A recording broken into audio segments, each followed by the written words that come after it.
फटाफट स्टार्ट करते हैं। यहाँ बोलो observe the diagram given below, which concept does it represent? Wage rate बढ़ने के बाद भी लेबर का सप्लाई कम हो रहा है। बैकवर्ड बेंडिंग कर्व, हाँ बैकवर्ड बेंडिंग कर्व, ये exception to law of supply है। ये exception to law of supply है, ठीक है। हाँ सर। हाँ तो यही लिखना है, बस एक नंबर का पूछा है। What will be the shape of supply curve for spinach, which is perishable commodity? मेरे को ये स्पिनच से फर्क नहीं पड़ता, ये पेरिशेबल कमोडिटी है, मतलब जल्दी खराब होने वाला कमोडिटी है। इसका सप्लाई कर्व कैसा होगा? शिफ्ट होगा सप्लाई कर्व में। नहीं बेटा जी, यहाँ शिफ्ट और मूवमेंट नहीं पूछा है, सप्लाई कर्व कैसा होगा वो पूछा है। वो 5 नहीं है, परफेक्टली इलास्टिक, परफेक्टली इलास्टिक, मोर इलास्टिक, लेस इलास्टिक। हाँ परफेक्टली इलास्टिक होगा, क्योंकि पेरिशेबल आइटम है ना। प्राइस बढ़े या घटे, बहुत ज्यादा सप्लाई इंक्रीज नहीं होगा, नहीं होगी, ठीक है। नेक्स्ट बोला है in terms of level of satisfaction what will be the difference between IC1 and IC3? IC1 और IC3 में लेवल ऑफ सेटिस्फेक्शन के हिसाब से क्या डिफरेंस होगा? IC3 ज्यादा लेवल ऑफ सेटिस्फेक्शन देगा, IC3 ज्यादा सेटिस्फेक्शन देगा। परफेक्ट आंसर, ठीक है। डाउट हो तो बोलना। With reference to elasticity of demand, how one would view understand the demand of insulin for diabetic patient? Sir वो डायबिटिक पेशेंट को ही सिर्फ इंसुलिन को ये होता है, परफेक्टली इलास्टिक, तो हम नॉर्मल लोगों को नहीं लगेगा। हाँ परफेक्टली इलास्टिक डायबिटिक पेशेंट के लिए पूछा है, खाली नॉर्मल लोगों के लिए नहीं पूछा है बेटा। तो हमारा व्यू पूछा। हाँ आपका व्यू क्या होगा कि डायबिटिक पेशेंट के लिए इंसुलिन का इलास्टिसिटी ऑफ डिमांड कैसा होगा? नेसेसरी गुड्स है वो लोग के लिए, परफेक्टली इलास्टिक, दाम घटे या बढ़े लेना होगा तो लेना ही होगा, लेना पड़ेगा, ठीक है, ठीक है। मेरा लेकिन पता एक डाउट है, ये जो सप्लाई कर्व और पेरिशेबल गुड्स बोला ना, ये लेस इलास्टिक होगा, परफेक्टली इलास्टिक नहीं होगा। आंसर रॉन्ग दिया आपके पीडीएफ में। यहाँ पर एक प्रॉब्लम है बेटा, क्योंकि परफेक्टली इलास्टिक मतलब एकदम भी नो चेंज, ऐसा एकदम नो चेंज होता नहीं है। पेरिशेबल गुड्स के केस में सप्लाई बहुत तेज नहीं बढ़ेगा या बहुत तेज नहीं गिरेगा, सेलर बहुत ज्यादा कम सप्लाई, हाँ स्लो मूवमेंट होगा, लेस इलास्टिक होगा इसका आंसर, ठीक है। 32 का, ठीक है। हाँ, if the cotton supplier aspects an increase in price of cotton in future, how does the current supply of cotton changes? अगर कॉटन सप्लायर को लग रहा है कि फ्यूचर में प्राइस बढ़ेगा, तो वो अभी कम कर देंगे और फ्यूचर में ज्यादा बढ़ा देंगे। जब अभी क्या होगा वो पूछा है, अभी कम होगा। हाँ तो अभी कम होगा, कौन सा? मूवमेंट की शिफ्ट, या शिफ्ट होगा ना, क्योंकि अदर फैक्टर है, होगा, कम हो रहा है। हाँ तो सप्लाई कर्व ये होता है। एक मिनट, डायग्राम गलत बनाया, पहले डिमांड कर्व बना दिया गलती से। ये रहा सप्लाई कर्व, ये था, अभी इधर की तरफ शिफ्ट हो जाएगा, डिक्रीज होगा, ये बात राइट है, लेकिन मूवमेंट की शिफ्ट वो भी बता के आना, ठीक है, ठीक है देवांगन। हाँ sir. Next question number 36, dash is independent of fix cost, this cost curve is common to both average variable and average total cost. वो MTC, वो मार्जिनल कॉस्ट, सही है। Break even point is when average revenue equal to average cost, does the firm earn profit और suffer loss at this point in short run equilibrium under perfect competition? जब मेरा AC equal to AR है, क्या कोई profit हो रहा है कि लॉस हो रहा है? नहीं, कुछ भी नहीं हो रहा है बेटा, प्रॉफिट होता है एवरेज। बेटा एक चीज फिर भूलती हो, एवरेज कॉस्ट में क्या क्या आ गया? तुम्हारा गुड्स का दाम, यानी एक्सप्लिसिट कॉस्ट, हाँ, तुम्हारा अपना फैक्टर्स का यूज यानी इम्प्लिसिट कॉस्ट इम्प्लिसिट कॉस्ट। हाँ और थोड़ा सा नॉर्मल प्रॉफिट जो तुम रिस्क लेने का कमाते हो। हाँ land, labour, capital, entrepreneur, 4 factors होते हैं। एंटरप्रेन्योर प्रॉफिट कमा रहा है ना अपने मेहनत का, रिस्क लेने का। तो जब भी एवरेज कॉस्ट या मार्जिनल कॉस्ट या टोटल कॉस्ट वर्ड यूज होता है ना, कॉस्ट, इकोनॉमिक्स बोलता है कॉस्ट का मतलब तुम जो बाहर पेमेंट करके आ रहे हो वो तो है ही एक्सप्लिसिट कॉस्ट। हम बाहर से रॉ मटेरियल ले रहे हैं, लेबर ले रहे हैं, रेंट पे प्रॉपर्टी ले रहे हैं, रेंट पे मशीन ले रहे हैं, ये सब तो है ही। इसके अलावा अपना लैंड यूज कर लिया, खुद बिजनेस में टाइम दिया, अपना पैसा बिजनेस में इन्वेस्ट किया, वो हो गया इम्प्लिसिट कॉस्ट। अकाउंट्स उसको इग्नोर करने बोलता है बट लेते हैं इसमें। और तीसरा सा रिस्क लेने का वो कुछ प्रॉफिट भी रखता है। तो अगर हम बोलते हैं ना मेरा पेन बनाने में रॉ मटेरियल लगा 5 रुपया, लेबर लगा मान लो 2 रुपया, तो हम 1 रुपया अपना नॉर्मल प्रॉफिट भी जोड़ते हैं रिस्क लेने का। हम बोलते हैं 8 रुपया मेरा पेन का कॉस्ट है। अब अगर हम 8 ही में बेच दिया, ये मेरा एवरेज कॉस्ट हो गया। अब अगर हम 8 ही में सेल कर दिया तो भी तो ये प्रॉफिट तो हुआ ना 1 रुपया वाला। 1 रुपए का प्रॉफिट। हाँ, लेकिन अगर हम इसको 10 में बेच दे तो 2 रुपया का सुपर प्रॉफिट। याद है एक टॉपिक है तुम्हारे बुक में, super profit, normal profit, normal profit. हाँ सुपर हाँ normal profit, super normal loss और सुपर नॉर्मल प्रॉफिट, है ना। हाँ है सर। हाँ, तो वो जो एक्स्ट्रा 2 रुपया हम कमाता ना, ये होता है सुपर प्रॉफिट। इसको 8 से कम में बेच दें, ये हुआ सुपर नॉर्मल लॉस। लॉस। और अगर 8 ही में बेच दे तो नॉर्मल प्रॉफिट। Normal profit. ये बात जिंदगी भर याद रखना, बहुत जगह फंसोगे।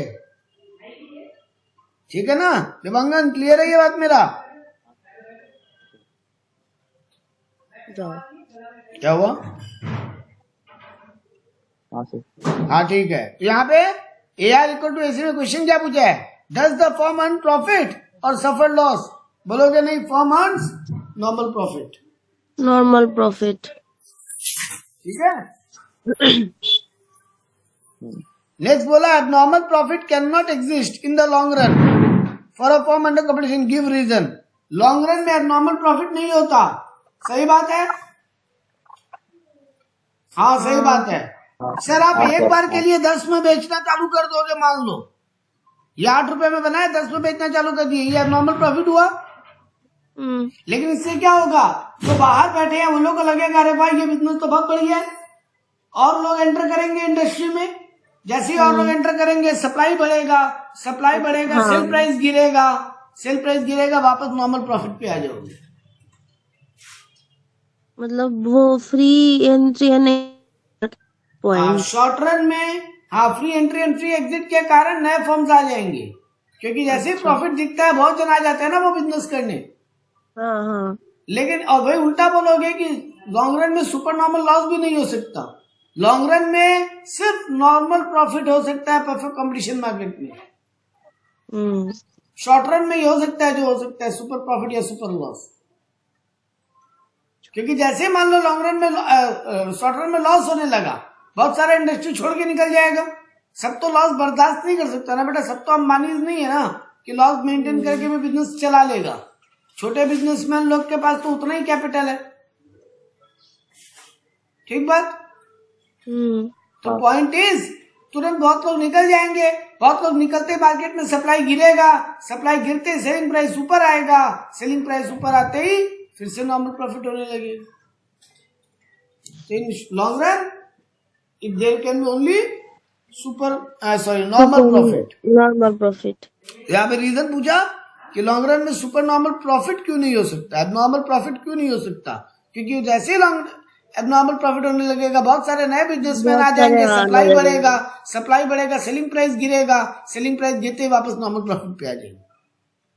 यही बात आपको लिख के आना है और इसका रीजन दे दोगे क्योंकि फ्री एंट्री फ्री एग्जिट है। ठीक है। Dash is the part of economic cost in the minimum payment which A reward for the risk undertaking. अभी याद करो ये जो 1 रुपया हम बोला था, 1 रुपया जो हम बोला था, ये तुम्हारा रिस्क लेने का रिवॉर्ड है ना भैया जी। उसके बिना बिजनेस करोगे, पागल थोड़ी नो। देखो तुम बिजनेस में जो बाहर खर्चा कर रहे हो वो भी वसूल करना चाहते हो, अपनी मेहनत और अपना पैसा लगाए उसके बदले में भी कुछ चाहते हो, और रिस्क ले रहे हो उसके बदले में भी कुछ चाहते हो, तभी बिजनेस करोगे। नहीं तो भैया शांति से कहीं नौकरी कर लोगे। चलो नेक्स्ट पे है।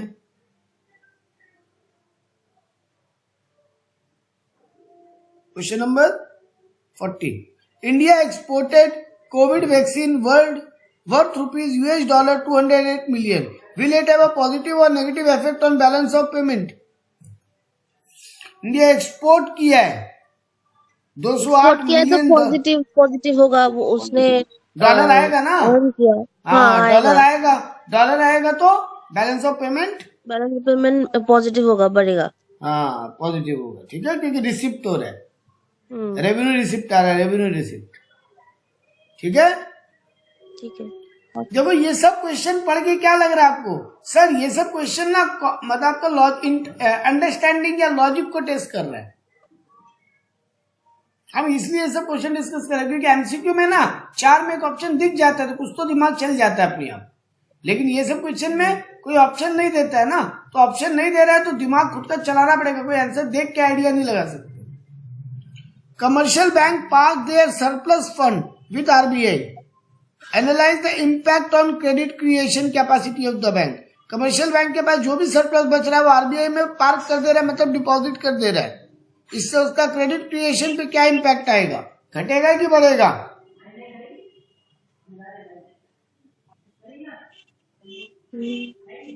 मेरे हम कमर्शियल बैंक है। हाँ बोलो बोल रहे हो। हाँ सर, क्वेश्चन एक बार और समझाएंगे थोड़ा सा? हाँ ठीक है। मेरे पास as a commercial bank 50 crore का सरप्लस पड़ा है, हम उसको आरबीआई में डिपॉजिट कर दिया, इससे मार्केट में क्रेडिट क्रिएशन पे क्या इम्पैक्ट आएगा, बढ़ेगा कि घटेगा? क्वेश्चन ये। हाँ घटेगा, ऑब्वियस बात है, कमर्शियल बैंक के पास पैसा ही नहीं होगा, वो आरबीआई में डिपॉजिट कर दिया, तो जब उसके हाथ में फंड नहीं है तो वो उधार देगा क्या? तुम्हारे पास पैसा होगा तब तुम हमको उधार दोगे ना। तुम अपना पैसा कहीं अगर डिपॉजिट करके आ गए हो पहले ही, और अब हम तुमसे लोन लेने आए एज ए पब्लिक, तुम मान लो बैंक को एसबीआई, तुम्हारे पास फंड था, तुम आरबीआई में डिपॉजिट कर दिए, अब एज ए पब्लिक हम आया, हम बोला एसबीआई मेरे को लोन दो ना, एसबीआई क्या बोलेगा? फिलहाल नहीं है, या है अगर थोड़ा बचा हुआ बोलोगे हाई इंटरेस्ट रेट पे मिलेगा, तो वो हम लेगा नहीं, क्योंकि जब अमाउंट कोई चीज का दुनिया में सप्लाई कम होता है तो उसका कॉस्ट प्राइस ज्यादा हो जाता है। Very good. तो तुम्हारे पास अगर पैसा कम है उधार देने के लिए, क्योंकि जो था तुम आरबीआई में कहीं पैसा जमा कर दिए, तो तुम ऐसे ज्यादा इंटरेस्ट पे दोगे ना लोन, तो ज्यादा इंटरेस्ट हम लेंगे नहीं, तो क्रेडिट क्रिएशन क्या होगा, मार्केट में गिर जाएगा। ठीक है। ठीक है। नेक्स्ट क्वेश्चन पे आए, क्वेश्चन नंबर 42। यहाँ पे बोलोगे credit creation will decrease. Next बोला, ये देखो डेटा देके कुछ समझा रहे, बोल रहे commercial bank trend of repo rate exhibit in the diagram. Repo rate क्या होता है? देखो 2 रेट का बात समझना बहुत आसानी से। क्वांटिटेटिव क्रेडिट कंट्रोल का एक मेजर हम समझाया अभी थोड़ा देर पहले, ओपन मार्केट, जहां पे गवर्नमेंट सिक्योरिटी को सेल किया जाता है क्रेडिट क्रिएशन को रोकने के लिए आरबीआई के द्वारा, और परचेज किया जाता है क्रेडिट क्रिएशन को बढ़ाने के लिए, ठीक बात। इसके अलावा क्या क्या और टॉपिक है इसमें? बैंक रेट, हाँ bank rate, repo rate, reverse repo rate, और है CRR plus SLR, CRR and SLR. ये सब रेट का ना तुम एक चीज तो पहले याद कर लो, क्रेडिट क्रिएशन को बढ़ाना है ये सब रेट को कम करना पड़ेगा, और क्रेडिट क्रिएशन को बढ़ाना है तो ये सब रेट को बढ़ाना पड़ेगा। ये तो 1 लाइन में याद कर लो तुम्हारे एग्जाम एनालिसिस के लिए। इनका मीनिंग क्या है वो सुन लो। जब बैंक्स आरबीआई से लोन मांगने जाए, कमर्शियल बैंक आरबीआई से लोन मांगने जाए, तो आरबीआई जो उससे इंटरेस्ट चार्ज करता है उसी को बोलते हैं बैंक रेट और रेपो रेट। सर दोनों एक ही है तो अलग अलग टॉपिक क्या है? बैंक रेट हो गया जब लॉन्ग टर्म लोन मांगने जाए, और ये हो गया जब शॉर्ट टर्म लोन मांगने जाए। कमर्शियल बैंक आरबीआई से जब लॉन्ग टर्म लोन मांगने जाता है और आरबीआई जो रेट बताता है उसको इंटरेस्ट का अरे आरबीआई फ्री में पैसा देगा क्या कमर्शियल बैंक को? नहीं, वो इंटरेस्ट चार्ज करेगा। हाँ, तो वो जो लॉन्ग टर्म लोन पे इंटरेस्ट चार्ज करेगा उसको बोलते हैं बैंक रेट। अच्छा। और जब कमर्शियल बैंक आरबीआई से शॉर्ट टर्म लोन मांगने जाए, they will charge repo rate. Reverse repo हो गया उल्टा। जब कमर्शियल बैंक के पास बहुत पैसा, देखो ये मत बोलना जब कमर्शियल बैंक आरबीआई को लोन देने जाए, बेटा कमर्शियल बैंक का इतना हैसियत नहीं कि आरबीआई को लोन देगा, है ना। आरबीआई बैंकों को लोन दे सकता है, बैंक आरबीआई को लोन देने का ताकत रखता है क्या? इतना पैसा है क्या बैंक के पास कि आरबीआई को लोन देगा? नहीं। तो यहाँ पे ये बोलो बैंकों के पास जब एक्स्ट्रा पैसा हो वो डिपॉजिट करने जाता है अगर आरबीआई में, पार्क, अभी ऊपर था ना एक commercial bank park their surplus. Park माने डिपॉजिट, गाड़ी पार्क करते हैं ना, स्टाइलिश लैंग्वेज इकोनॉमिक्स का। गाड़ी पार्किंग माने गाड़ी पे डिपॉजिट करना, खड़ा करना, जमा करना, वो पैसा जमा करने के लिए स्टाइलिश लैंग्वेज, ठीक है। तो ये जब बैंक कमर्शियल बैंक के पास बहुत पैसा हो जाए या एक्स्ट्रा पैसा पड़ा हो वो आरबीआई में जमा करेगा ताकि इंटरेस्ट का कमाई आ जाए, क्योंकि पब्लिक तो लोन ले नहीं रहा है अभी। तो आरबीआई भी तो बैंक को ब्याज देगा ना, कि बैंक फ्री में पैसा जमा करेगा आरबीआई के पास? नहीं देगा। हाँ, तो उस रेट को बोलते हैं रिवर्स रेपो। तो जब आरबीआई ब्याज ले वो रेपो रेट या बैंक रेट, जब आरबीआई ब्याज दे वो हो गया रिवर्स रेपो रेट। सीआरआर और एसएलआर क्या है? सीआरआर माने बैंकों के पास जो पूरा दिन में डिपॉजिट आता है ना, उसका कुछ परसेंटेज उसको आरबीआई में जमा करना पड़ता है, वो हो गया सीआरआर, कंपलसरी जमा करना पड़ता है। और जो अपने पास भी कंपलसरी कुछ पैसा एज ए रिजर्व रखना पड़ता है उसको बोलते हैं एसएलआर। याद करने का ट्रिक, कौन सा आरबीआई में जमा करने वाला रेट और कौन सा अपने पास जमा रखने वाला? सर जिसमें 2 आ रहे हैं वो आरबीआई है, डबल आर वाला आरबीआई, नॉर्मल आ रहे हैं वो। हाँ, या सी सेंट्रल, ऐसे याद कर लो। पहला सी सेंट्रल है इसलिए वो सेंट्रल बैंक के पास जमा करने का है। वो भी तुम्हारे को ट्रिक है याद करने। तो ये 5 तरीके थे क्वांटिटेटिव क्रेडिट कंट्रोल के। यहाँ पे अब आ जाओ क्वेश्चन पे। Comment on the trend repo rate exhibit in the diagram. How does this trend effect the lending activity of commercial bank? ये ट्रेंड तुमको क्या बता रहा है और इससे आरबीआई बैंकों का लोन देने का ट्रेंड पे क्या फर्क पड़ेगा? तो देख लो रेपो रेट बढ़ रहा है ना, 3.5 रेट बढ़ रहा है। दिसंबर 21 में रेपो रेट क्या था? 0 नहीं होता कभी, एक्चुअली में 3.5 था। और अभी दिसंबर 22 यानी ठीक 1 साल बाद कितना है? 7.25। तो भैया जी रेपो रेट अगर बढ़ेगा तो बैंक कमर्शियल बैंक लोन कम लेगा। हाँ, कमर्शियल बैंक लोन कम लेगा तो कम लोन दे पाएगा, तो क्रेडिट क्रिएशन भी कम हो जाएगा। Very good. And how do you think it will effect the inflationary pressure in the economy? इससे मार्केट का इन्फ्लेशन पे क्या फर्क पड़ेगा? सब चीजों का प्राइस इन्फ्लेशन बढ़ेगा कि घटेगा? बढ़ेगा। नहीं बेटा जी, मार्केट में उधार ही नहीं होगा तो पब्लिक परचेसिंग पावर टूटेगा।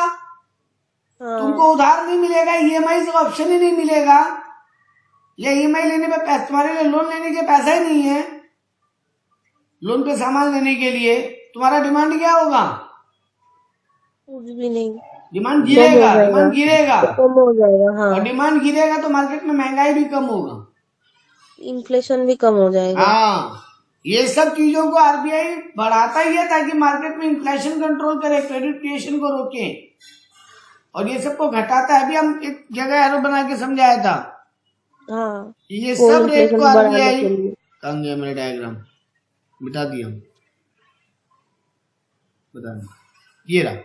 ये सब रेट्स को आरबीआई बढ़ाएगा ताकि क्रेडिट क्रिएशन कम हो, इन्फ्लेशन को कंट्रोल किया जा सके, और ये सब रेट्स को घटाएगा ताकि मार्केट में डिमांड को वापस लाया जा सके। लोग ज्यादा लोन ले, ज्यादा लोन लेंगे तो डिमांड बढ़ेगा, डिमांड बढ़ेगा तो महंगाई बढ़ेगा। ठीक बात? हाँ। दोनों आंसर क्लियर? पहला आंसर पूछा था कि क्रेडिट क्रिएशन पे क्या इम्पैक्ट होगा रेपो रेट बढ़ने पे, तो आप बोलोगे उससे इन्फ्लेशन, सॉरी पहले क्रेडिट क्रिएशन घटेगा, हाँ घटेगा, और दूसरा बात इन्फ्लेशन भी घटेगा। लैंडिंग कैपेसिटी भी घटेगा और इन्फ्लेशन भी घटेगा। ठीक बात? हाँ सर। दिवांगन क्लियर है? हाँ सर। चलो next. An additional facility of withdrawal money more than the deposit amount is provided to the current account deposit customer or commercial bank identify it. ये ओवरड्राफ्ट फैसिलिटी है। बैंक ओवरड्राफ्ट, खाली overdraft facility मत लिखना बेटा, उसको बोलना bank overdraft facility. Okay sir. नाम bank overdraft है, खाली ओवरड्राफ्ट नहीं है। ठीक है? ठीक है। How do you clarify that money has an advantage in value storage? Money को स्टोर करने से भी उसका वैल्यू बढ़ता है। कैसे है इसको बताओगे? सर मनी को भी स्टोर करें तो उस पर ब्याज मिलता है ना? उसका वैल्यू बढ़ा ना। बैंक में अगर 1 लाख रुपए रखें, ये वो बार्टर सिस्टम और मनी पेमेंट सिस्टम का डिफरेंस बिटवीन का पॉइंट है ये। दुनिया में मनी क्यों आया बार्टर हट के? 3 मेन रीजन थे ना। बार्टर का 3 मेन नेगेटिव पॉइंट था जिसके लिए मनी को आना पड़ा। वो डबल काउंटिंग हो रहा था और डबल उसके काउंटिंग लिए पॉसिबल नहीं, हो रहा डबल था। काउंटिंग नहीं हो रहा था, गलत लैंग्वेज बोलोगे। डबल कोइंसिडेंस नहीं हो पा रहा था। मतलब तुम अच्छा। मेरे पास गेहूं है, तुम्हारे पास चीनी है, लेकिन मेरे को चीनी नहीं चाहिए, तुमको गेहूं चाहिए, बट मेरे को चीनी नहीं, मेरे को तो आटा चाहिए, मेरे को तो चावल चाहिए था। तो हम तुमको तो नहीं देंगे गेहूं, क्योंकि तुम्हारे पास तो चीनी है, हमको चाहिए था चावल। तो डबल कोइंसिडेंस हो तभी तो लेन देन हो पाएगा बार्टर में। हाँ। तो वो बार नहीं होता था, इसलिए प्रॉब्लम था। बट मनी में डबल कोइंसिडेंस का झमेला ही खत्म। तुम पैसा ले लो, बदले में तुमको जो लेना है बाहर से जाके ले लेना। दूसरा मेन बात था मनी का मेजरमेंट वैल्यू नहीं था। चीजों को मेजर करने में बड़ा दिक्कत होता था बार्टर में। हाँ।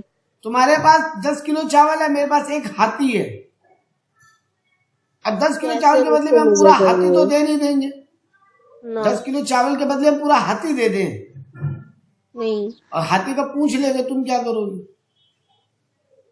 हम लोग हाथी का पूंछ काट के दे देते हैं। ठीक है, या हाथी का एक तो दांत रख लो।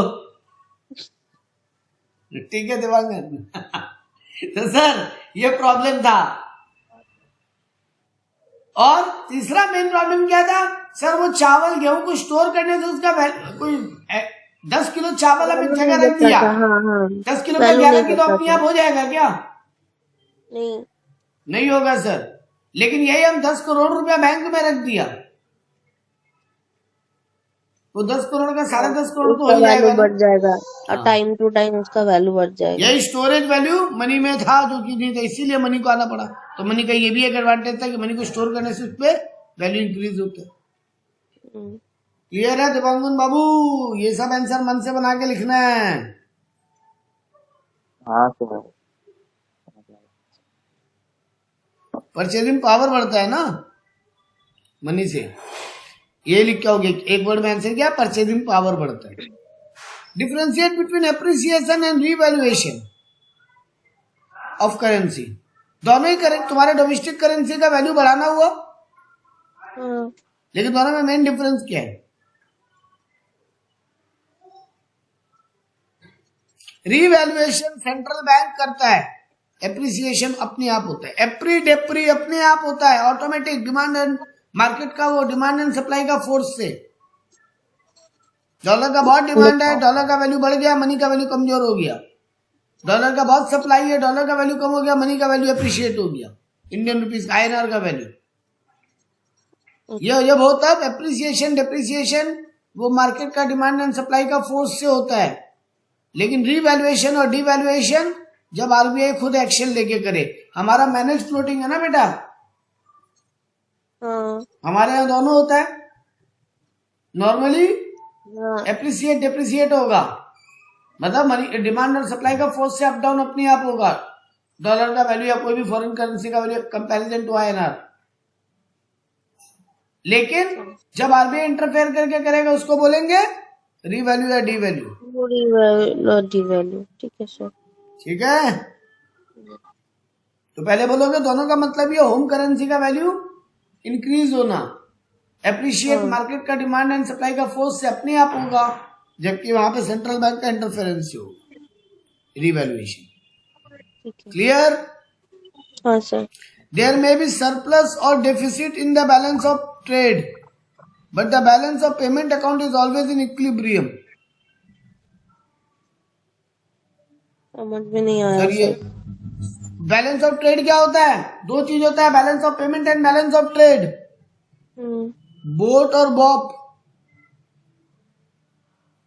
क्या होता है बोट और बॉब? बैलेंस ऑफ ट्रेड क्या है? 4 आइटम का लेन देन का बैलेंस ऑफ पेमेंट बोलते हैं। क्या क्या यार? पहले बैलेंस ऑफ पेमेंट में हम डबल एंट्री बुक कीपिंग। अरे मेरा मालिक, मरोगे मरोगे, बहुत बुरा बैंड बजेगा। हम बोला 4 चीज से बैलेंस ऑफ पेमेंट बनता है, हमको वो 4 चीज बताओ। नहीं, हम वो डबल बैलेंस ऑफ पेमेंट का वो आंसर बोल रहे थे। नहीं, हमको आंसर नहीं चाहिए, हमको पहले ये चाहिए कि 4 आइटम क्या है, 4 कंपोनेंट्स क्या हैं बीओपी के। गुड्स, सर्विसेज, यानी विजिबल आइटम, इनविजिबल आइटम। तुम्हारा बुक ऐसे लिखता है, विजिबल इनविजिबल। गुड्स को बोला विजिबल, सर्विस को बोला इनविजिबल। ट्रांसफर पेमेंट, वो यूनिलेटरल ट्रांसफर पेमेंट, मतलब वन साइडेड। इंडियन गवर्नमेंट वहां पे डोनेशन दे रहा है, वहां का गवर्नमेंट इंडिया में डोनेशन दे रहा है। तुम्हारा भाई फॉरेन में पढ़ने गया, तुम पैसा भेज रहे हो, या विदेशी का कोई बेटा इंडिया में इलाज के लिए आया, वो पैसा भेज रहा है। तुम्हारा यहाँ का लोग वहां घूमने गया, तुम पैसा भेज रहे हो, या वहां पैसा जा रहा है। वहां का लोग यहाँ घूमने आया तो पैसा खर्चा कर रहा है। ये सब क्या हो गया? Unilateral one sided transfer. सिर्फ कुछ जा रहा है, बदले में कुछ आ नहीं रहा है। ये भी बैलेंस ऑफ पेमेंट का कंपोनेंट है। और आखिरी है कैपिटल आइटम, मतलब वो लोन लेना, एसेट्स लोन लेना, इन्वेस्टमेंट करना या इन्वेस्टमेंट लेना, ये सब हो गया कैपिटल आइटम। याद आया? 4 बैलेंस ऑफ पेमेंट होते हैं। इनमें से जब खाली गुड्स का लेन देन का बात करें, खाली गुड्स का एक्सपोर्ट इंपोर्ट, इसी को बोलते हैं बैलेंस ऑफ ट्रेड। तो जब चारों आ जाए तो क्या हो जाता है? Balance of payment. जब अकेला गुड्स का इंपोर्ट एक्सपोर्ट का बात करें तो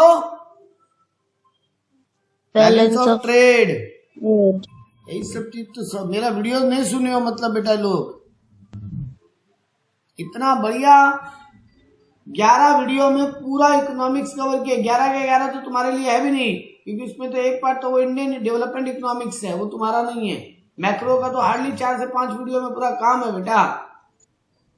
मेरा समरी नोट लेकर बैठो, 4 वीडियो या 5 वीडियो पूरा सुन लो, तुम्हारा पूरा का पूरा बेटा जी, पूरा का पूरा इतना मैक्रो इकोनॉमिक्स रिवाइज हो जाएगा 3 घंटा में। एक दिन लेकर बैठना एग्जाम के पहले। इतना छुट्टी है इकोनॉमिक्स में? 3 दिन सर। 4 हाँ वो दिन है 4 ना? दिन। तो एक दिन मेरा वो मैक्रो इकोनॉमिक्स का 3 घंटे का वीडियो लेकर पहले सुन लेना, बहुत आसान हो जाएगा रिवीजन करना। तुम्हारे बुक का एक एक बात 3-3, 4-4 पेज का समरी नोट्स बना के वीडियो बनाया हुआ है। वो समरी नोट्स का पीडीएफ है, वो वीडियो का लिंक है। नहीं है तो हमको इंडिविजुअली या ग्रुप में मैसेज करो, हम फ्री डाल देगा। बट वो एग्जाम के टाइम में याद करके एक बार रिकैप करना, तुम्हारे लिए बहुत इजी होगा। क्योंकि ये सब बात हम वहां पे बताया है शॉर्टकट में, कि एक को बीओटी बोलते हैं, सबको मिला के बीओपी बोलते हैं। चलो यहाँ पे क्वेश्चन पे आते हैं। बोल रहे देयर में भी सरप्लस और deficit in balance of trade, मतलब विजिबल आइटम का लेन देन में सरप्लस या डेफिसिट हो सकता है, बट बैलेंस ऑफ पेमेंट हमेशा इक्विलिब्रियम होता है। इस बात को एसेस करके बताओ। क्या ये बात सही लग रहा है तुमको? क्वेश्चन ये है, बोलिए क्या ये बात सही लग रहा है तुमको?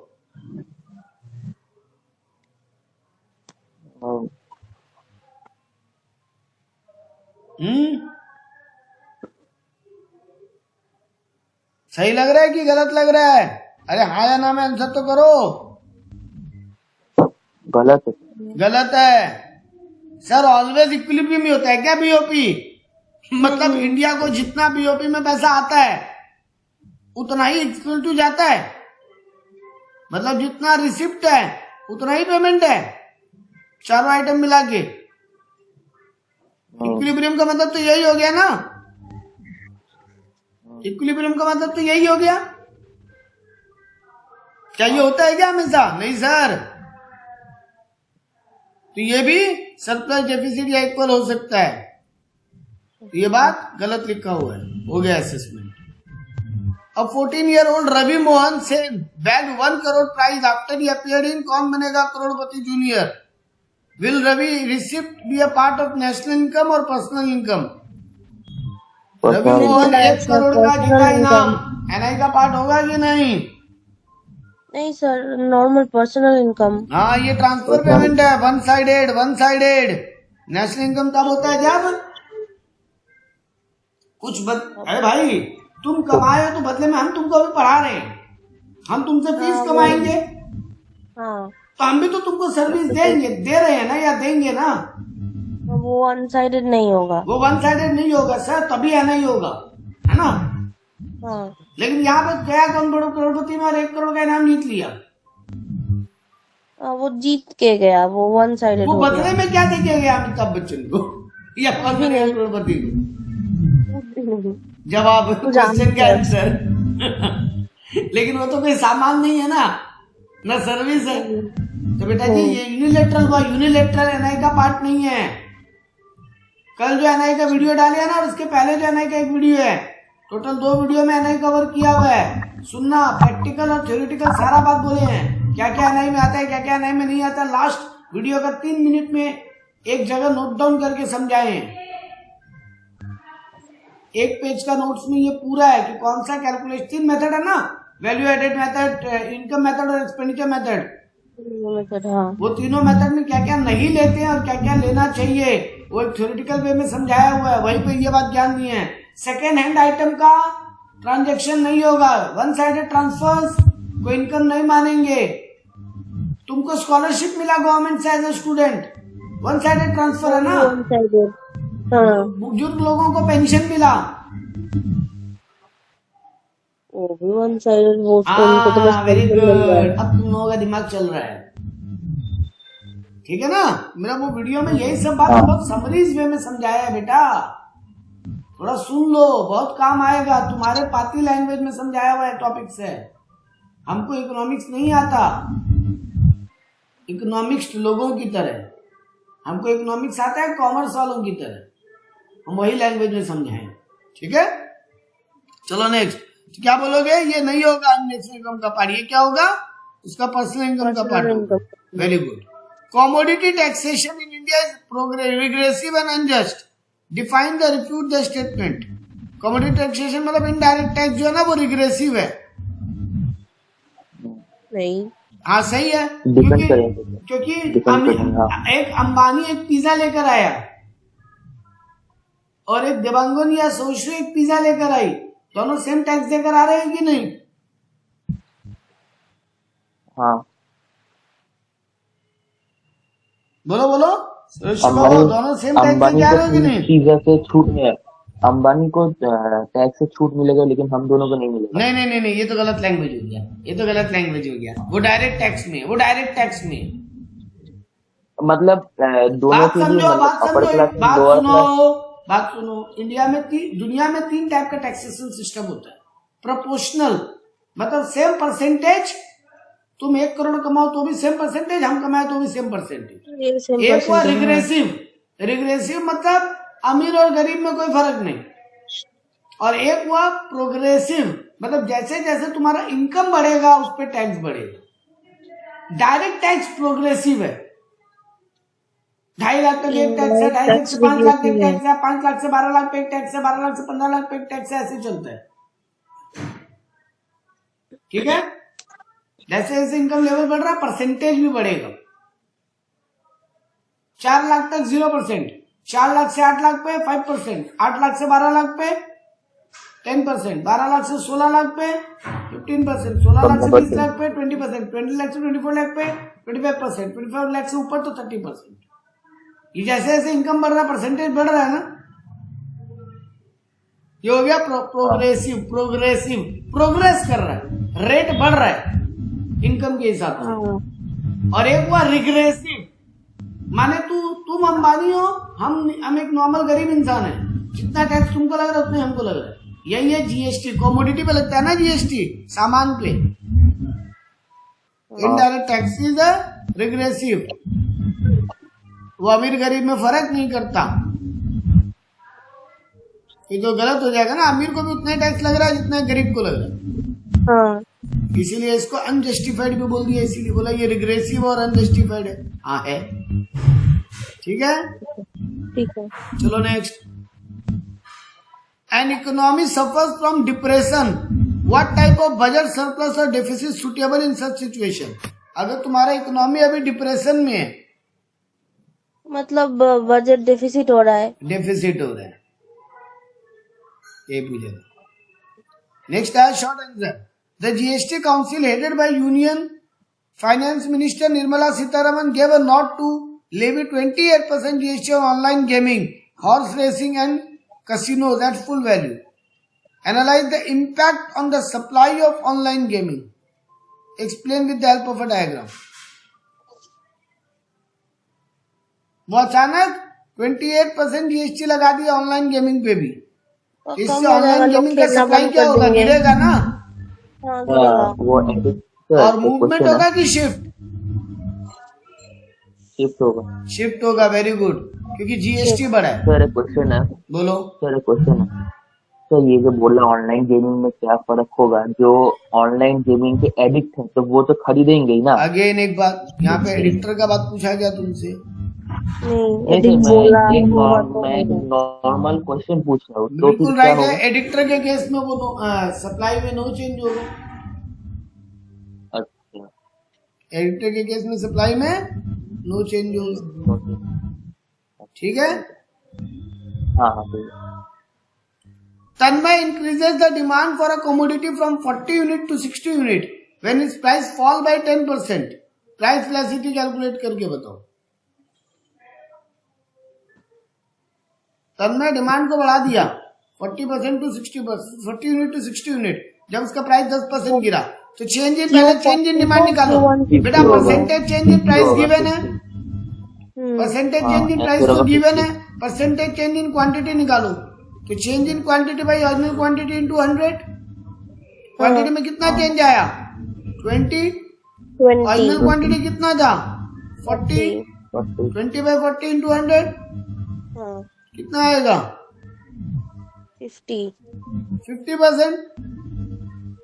अब सॉल्व कर लो, 50% बाई 10%, इलास्टिसिटी आ रहा है 5। ठीक है। नेक्स्ट बोला तो elasticity of demand of commodity x is greater than 1, how will impact the consumers total expenditure if the price of commodity x increases. अगर मेरा इलास्टिसिटी डिमांड ग्रेटर देन 1 है, ईडी ग्रेटर देन 1 है, और अब अगर मेरा टोटल कंजम्पशन पे क्या इम्पैक्ट होगा अगर एक्स का प्राइस कम होता है? मेरा टोटल एक्सपेंडिचर भी तेजी से गिरेगा, है ना। Total expenditure increase.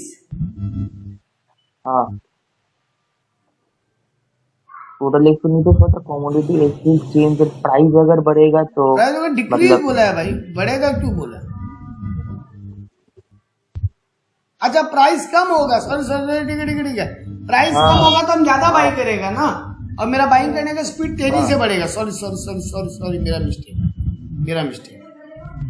प्राइस कम होगा तो मेरा परचेजिंग बढ़ेगा, और ऑलरेडी ईडी 1 से ग्रेटर है तो मेरा टोटल खर्चा बढ़ेगा। What does convexity of IC curve implies?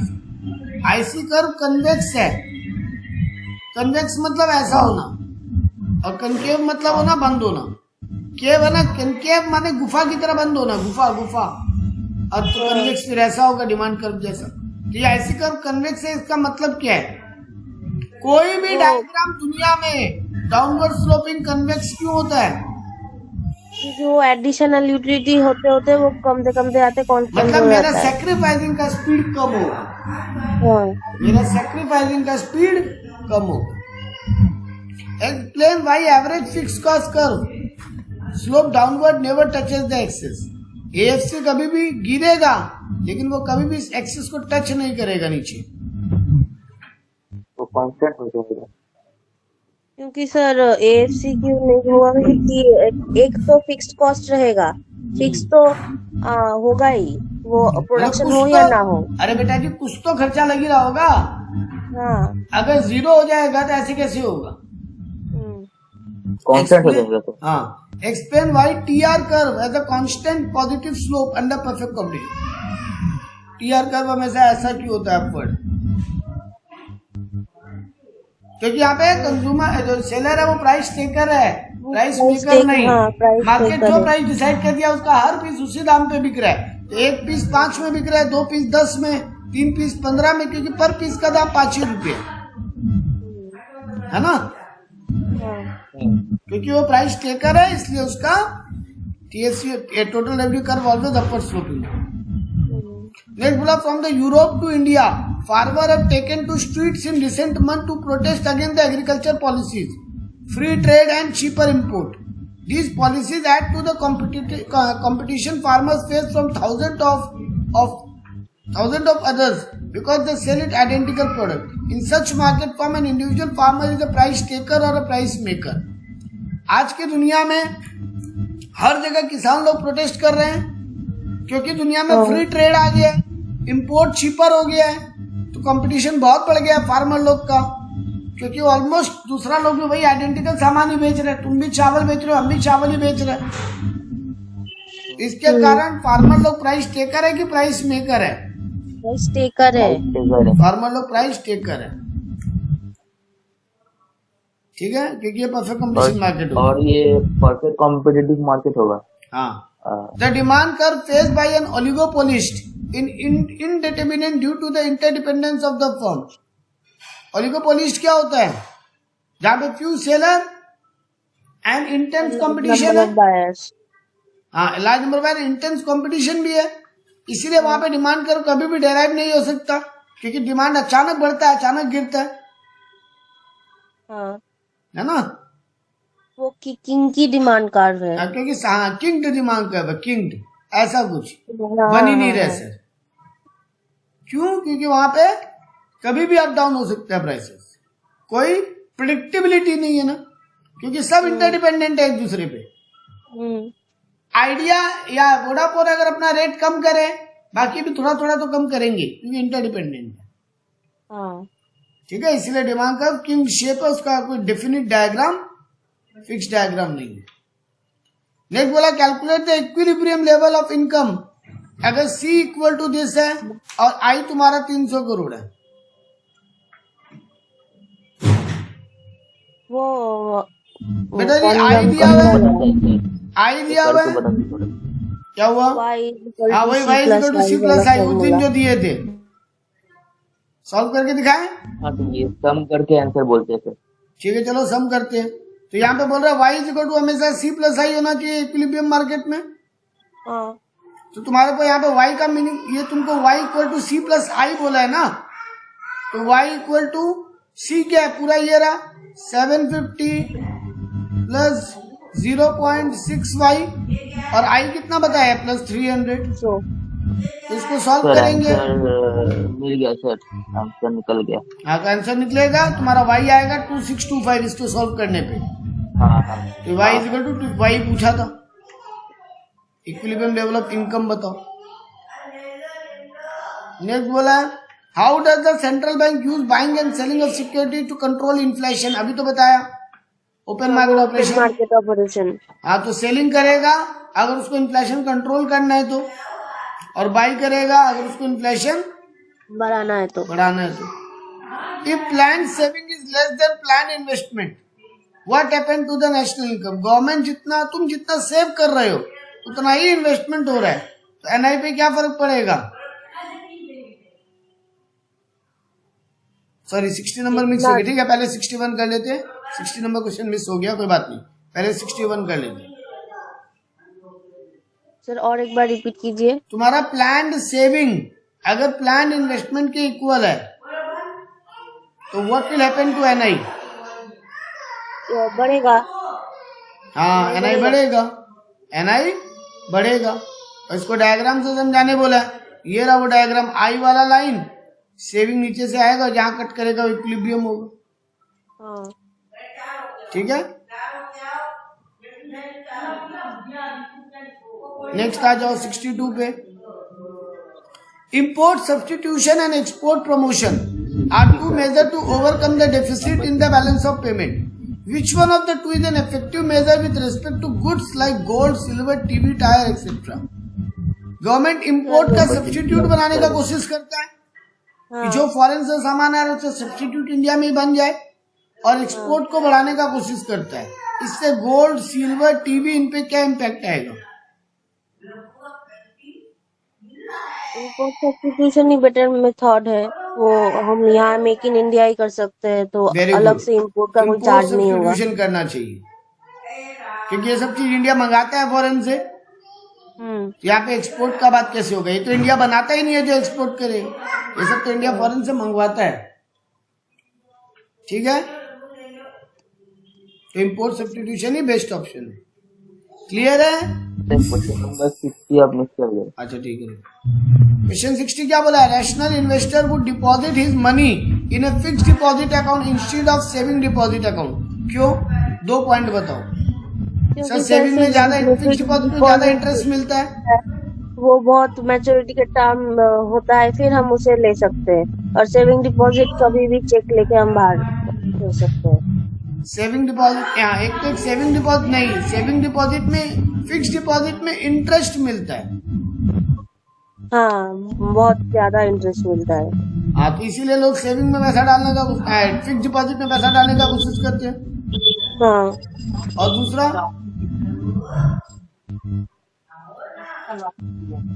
आप फिक्स डिपॉजिट में कभी भी पैसा निकाल सकते हो. आप सेविंग्स, क्या बोल रहे हो? सेविंग्स में आप पैसा निकाल सकते हो अगर जरूरत हो, तो फिक्स में आप नहीं निकाल सकते क्योंकि बट यहाँ पे तो आपको जस्टिफाई करने बोल रहे हैं. यहाँ तो आपने जो पॉइंट बोल रहे हैं सेकंड वाला, उसमें तो सेविंग अकाउंट बेटर हो गया, पैसा कभी भी विड्रॉ कर सकते हैं. और तुम्हारा ये जो पीडीएफ है ये भी गलत आंसर किया. ये भी बोल रहे हैं, पहला पॉइंट तो वही बोला है कि सेविंग में इंटरेस्ट कम मिलता है, फिक्स्ड डिपॉजिट में ज्यादा इंटरेस्ट मिलता है, इसलिए एफडी में पैसा डालो. लेकिन सेकंड पॉइंट वही बोल रहा है कि चेक से विड्रॉ नहीं कर सकते एफडी में, सेविंग में चेक से विड्रॉ कर सकते हैं. तो ये तो सेविंग का फेवरेबल पॉइंट हो गया ना. तुमको यहाँ पे सेविंग का फेवरेबल पूछा है, कम इंटरेस्ट हो रहा है. हाँ, यहाँ तो तुमको favourable point of fix deposit पूछा है ना. फिक्स डिपॉजिट में क्या फायदा है? फिक्स डिपॉजिट का एक फायदा है कि इंटरेस्ट वाला बात, और दूसरा बात फिक्स डिपॉजिट में बोलोगे कि इससे तुम्हारा लॉन्ग टर्म सेविंग बढ़ता है. अच्छा. If one pay road tax, it does not mean that the road outside one's home is perfect. Which characteristics of tax is referred in the given sentence? अगर एक आदमी रोड टैक्स दे, इसका मतलब ये नहीं है कि उसके घर का बाहर का रोड अच्छा होगा. अब ये एक ऐसा लॉ का टर्म है बेटा, तुम लोग वो कैसा लैटिन नाम है वो, नो क्विड. हाँ, क्विड प्रो क्यो. इसका मतलब होता है डायरेक्ट रिटर्न नहीं मिलता. हम तुमको 10 रुपया दे, तुम हमको एक पैकेट बिस्किट दिए, तो यहाँ पे तुमको बिस्किट के बदले डायरेक्ट पैसा मिला, मेरे को पैसे के बदले डायरेक्ट बिस्किट मिला ना. लेकिन यहाँ पे हम गवर्नमेंट को रोड टैक्स दे रहे हैं, इसका मतलब ये थोड़ी ना गवर्नमेंट मेरे घर के बाहर का रोड ठीक करवा देगी. नहीं करवाएगी. हाँ, ऑब्वियस बात है सर. पूरे इंडिया का रोड तो ठीक होगा ना उससे. तुम जो मेन रोड पे जाते हो, हाईवे पे जाते हो, वो तो ठीक होगा ना. तुमको इनडायरेक्ट एडवांटेज मिल रहा है, डायरेक्ट एडवांटेज नहीं. ठीक है, इसको बोलते हैं quid pro quo. Quid pro quo मतलब something in return. Quid pro quo मतलब समथिंग इन रिटर्न, बदले में कुछ. तो डायरेक्टली बदले में कुछ नहीं मिल रहा, बट इनडायरेक्टली फायदा होता है.